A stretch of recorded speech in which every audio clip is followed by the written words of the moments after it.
ඉස්කෝලේ යන කාලේ මං හරි කැමතියි පන්ති පළවෙනියා වෙන්න. හරි කැමතියි. හරිද try කරනවා බෑ. කොච්චර කරත් අන්තිම පැත්තෙන් 1 2 හරිද? බෑ පළවෙනියා වෙන්නම බෑ.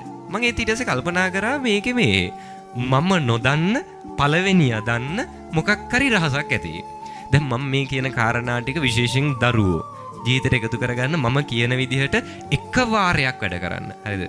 මේ කියන්නේ මෙලෝඩියක් බැරුව ඉගෙන ගන්න බැරුව පල්ලෙහාම ඉඳලා කැම්පස් එකකට ඇවිල්ලා. හරිද? ඒ නිසා විශේෂයෙන් දරුවෝ මේ කියන විදිහට එක වාරයක් වැඩ කරන්න සාධනීය විදිහට ප්‍රතිඵල නොලැබුණොත් අතහැරලා දාන්න. තේරෙනවද කියන එක? හරි. මේ මං කැමති ඉස්සර පන්තියේ පළවෙනියා වෙන්න. ඊට පස්සේ ඉතින් මම කල්පනා කරා මේ මට බැරි වෙන්නත් අරයට පුළුවන් වෙන්නත් මොකද්ද හේතුව? එයාට තියෙනවමයි මටත් තියෙන්නේ. එයාටත් මොලයක් තියෙනවා මටත් තියෙනවා. නේ? ඒතර එයා පළවෙනියා වෙනවා මං අන්තිමයා වෙනවා. එහෙම වෙන්න බෑනේ.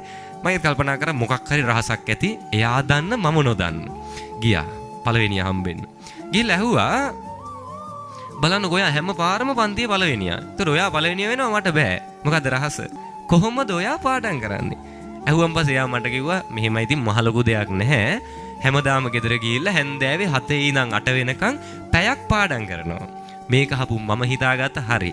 මමත් අද ඉඳන් ගෙදර ගිහිල්ලා එක පැයක් 7 ඉඳන් 8 වෙනකන් පැයක් මම පාඩම් කරනවා කියලා හිතලා ගෙදර ගියා. බෑග් එක විහික්කලා දැම්මා. මොකද 7 වෙලා නැහනේ. හරිද? දෙකට විතර ගෙදර ගියා. ගිහිල්ලා බෑග් එක පැත්තකට දාලා හිටියා 7 වෙනකන්. ඉඳලා ඔන්න දැන් හැන්දෑව 4ට ලඟ වුණාන් පස්සේ ගියා කාමරේට. ගිහිල්ලා අද නම් පාඩම් කරනවා සක්කරේ ආවත් ලෝකේ පෙරළුණත් අද 7 ඉඳන් 8 පැය පාඩම් කරනවාමයි කියලා හිතා යන කාමරේට යද්දී පොත් මේසෙ තියනවා පුටුව නැහැ. හරිද? ඊට පස්සේ ගිහිල්ලා ඉතින් ගෙදර එහාට මෙහාට ගිහලා පුටුවක් අරන් ආවා. පුටුවක් ගෙනල්ලා පුටුව මේසෙ ළඟින් තියලා වාඩි වෙලා මේසෙ දිහා බැලුවම් පස්සේ මේසෙ නැත්තේ පොත් විතරයි. හරිද? තියන ඉස්කෝලේ ගිහිල්ලා ඇවිල්ලා ගලවපු කලිසම් සර්ට් ටික භාගයක් ඇඳේ භාගයක් මේසෙ. හරිද? ඊට පස්සේ දවස් 3-4කට කලින් කාපු බත් පිඟන් 2-3ක්ම පොත් මේසෙ උඩ. ඊට පස්සේ තාත්තා වැඩට ගෙනියන බඩුත් සමහර විට භාගයක් විතර පොත් මේසෙ උඩ තියෙනවා.